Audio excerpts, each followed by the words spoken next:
My name is Bill Freese, and I'm going over the operation of Model 132 drill grinder. This machine, as you see it here, is a benchtop version. It's also available on a cabinet and with flood cooling system, and it's a semi-automatic version. It has a powered work kit. This one has the manual hand crank. This video also has sections from older training videos showing some of the other machines. The operations of those machines is the same as this one, except for the changes I'm showing in this video. The machine also comes with a manual, and this has a lot more detail than the video, so it's very important to go over this and use it as a companion to the training video. These are some of the components of the machine. This is the in-feed dial here.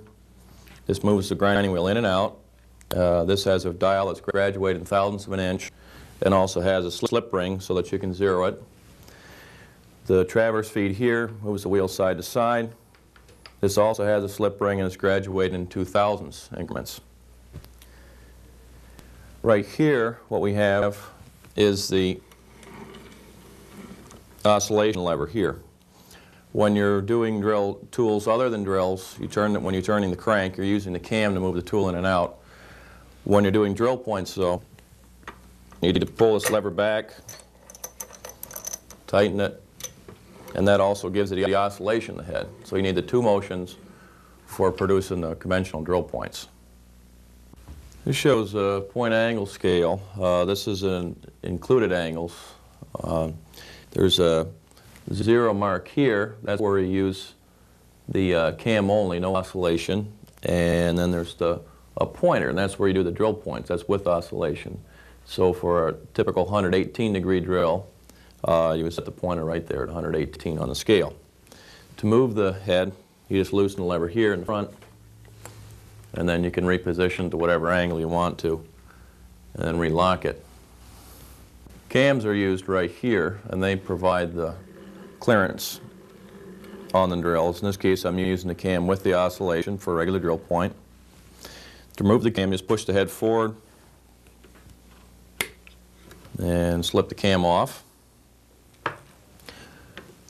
In the front here, I have a setting gauge. This you slide in to locate the lip of the drill.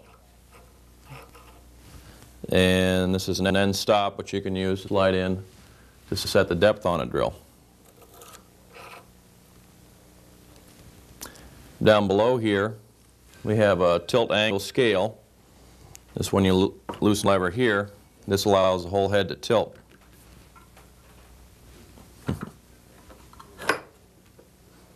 And you can lock it here. For your normal settings, it should be on 0 so that the head's level. In the front here is a chuck. This is a 6-chuck chuck. Use a chuck key.